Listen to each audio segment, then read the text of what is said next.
As someone who teaches photography, one of the things that I get asked the most, probably because it's one of the most confusing things in photography, is what settings should I use? So you may already be familiar with the exposure triangle, you may know what your ISO is, what your shutter is, and what your aperture does. But there's a lot of numbers going on in this exposure triangle, and which three do we pick? That can be very confusing. So in this video, I'm going to share with you guys my methodology, the mental list that I run through every time I'm going to take a photo, and I'm going to have you confident in your own settings and how to select your own settings by the end of this video. Let's hop right into it. So this is how I select my camera settings, and don't worry, it takes some getting used to, but I guarantee you guys that you guys are going to be looking at a scene or a subject and you will know just about the exact settings that you want to use to photograph that subject. So the first and most important step is you need to select a subject. Is your subject that mountain range back there? Is it the tree in front? Is it the person standing over here? You guys have to select your subject first. That's the most important part because we are going to expose for our subject. The most important part of our image is our subject. We want our viewer to focus on the subject, and that's just a huge all-around photography tip. Select your subject, and then we can start deciding your settings. So our first setting that we're going to look at, and we're going to ignore all the rest, is our aperture. Now, if you've seen my video on aperture, you'll know that your aperture lets light into your camera, through your lens, and onto your sensor. We're going to select our aperture value first. Now you have a lot of aperture values, and what your aperture does is it controls two things. Your aperture controls your depth of field, or how much of your image is in focus, and it controls how much light is let through your lens into your camera sensor, so how bright your image is going to be. So let's say I'm photographing a person that's standing in front of me. I'm probably going to want my person in focus, right? Because they are the subject.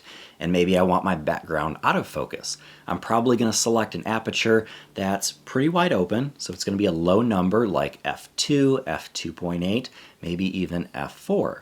Now if I'm photographing a giant scene, a big tree, something like that, a cityscape, I'm probably going to want a closed down aperture, which means a wide depth of field and a lot of things are in focus. So I may choose f8, f10, 12, or even f16.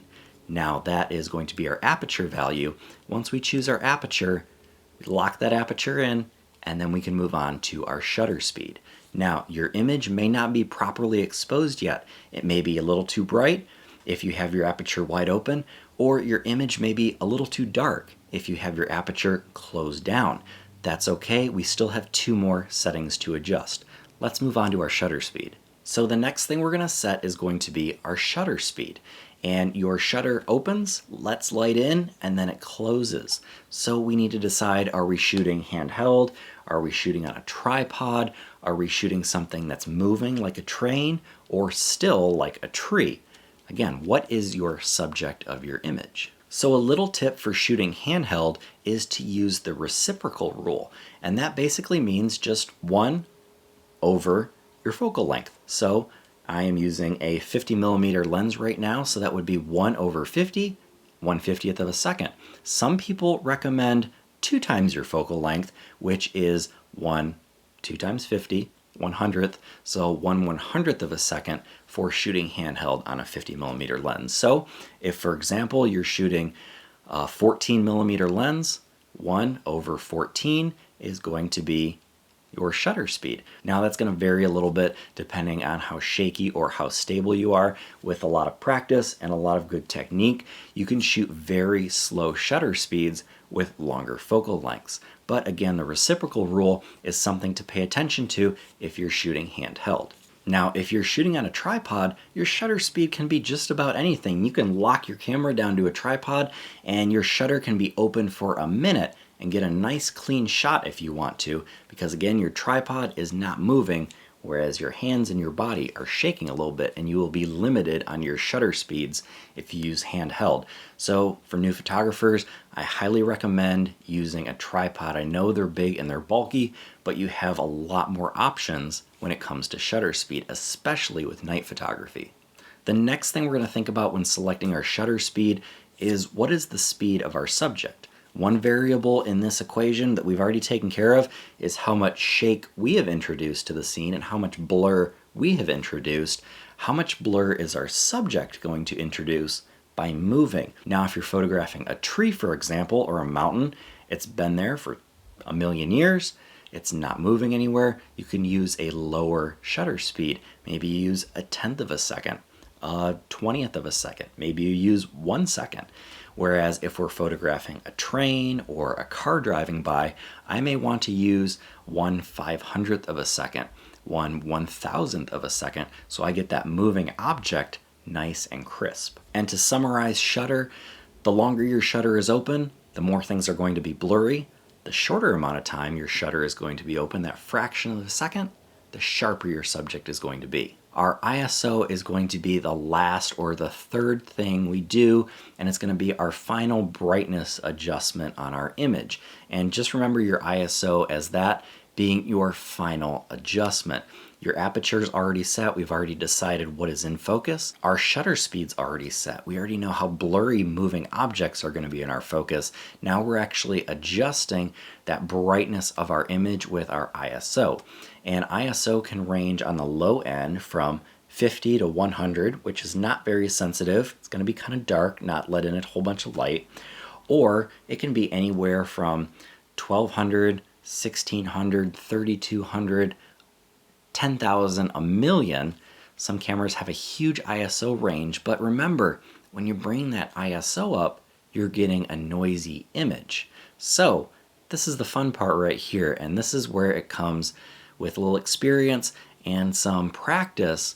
You'll set your ISO at the end, adjust it for that exposure, pay attention to your histogram and your exposure meter on your camera. Remember, we're exposing for our subject. Your subject is the most important thing of your photograph.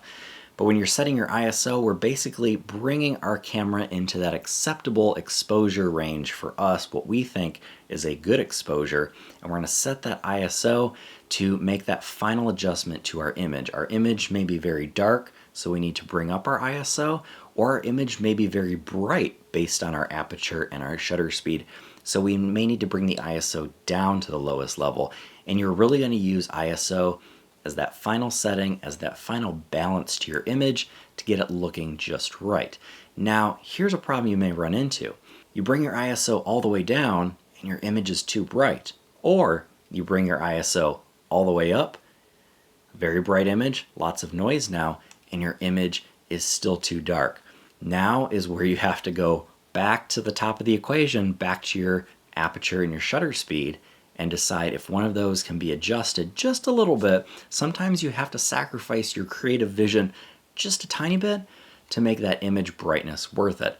Or you could shoot your image a little bit brighter or a little bit darker and edit that in Lightroom, in post-production, in Photoshop. But I highly recommend, especially as a beginner, learn to get those settings right in camera, straight out of the camera, so you're not having to do a bunch of post-production, a bunch of editing, and a bunch of trying to save your photos later on. So just to summarize, again, we start by selecting our subject.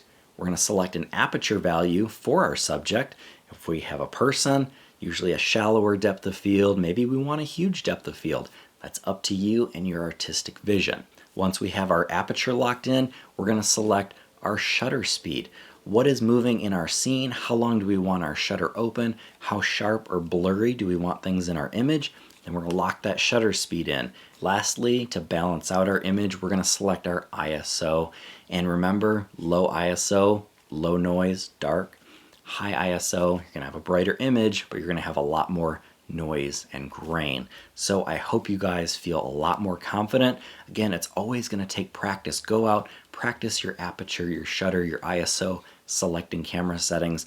Practice selecting camera settings just by looking at your scene. Practice, do I want this subject in focus and it's very close to me and I want the background blurry? Well, I know I'm going to select in aperture of maybe 2. If my subject's moving really fast, like that train that's going on back there, I'm going to select a shutter speed of probably 1/500th. If I'm shooting a very dark night scene, I'm going to have to turn up my ISO and it's probably going to be 640, 1250, maybe 3200. So get good at practicing, looking at different scenes, kind of guessing what some settings might be, and then go and try those settings with your camera, see how those photos turn out. So I really hope you guys enjoyed this video. I hope you found it helpful. And with some practice, I promise you guys are going to be way more confident in selecting your camera settings. So that's all for this video. If you enjoyed it and found value in this video, be sure to hit that like button and subscribe to the channel for more Photography 101 videos. And as always, be sure to hit that notification button so you're being notified every time I drop a new video. And until next time, get out and go shoot.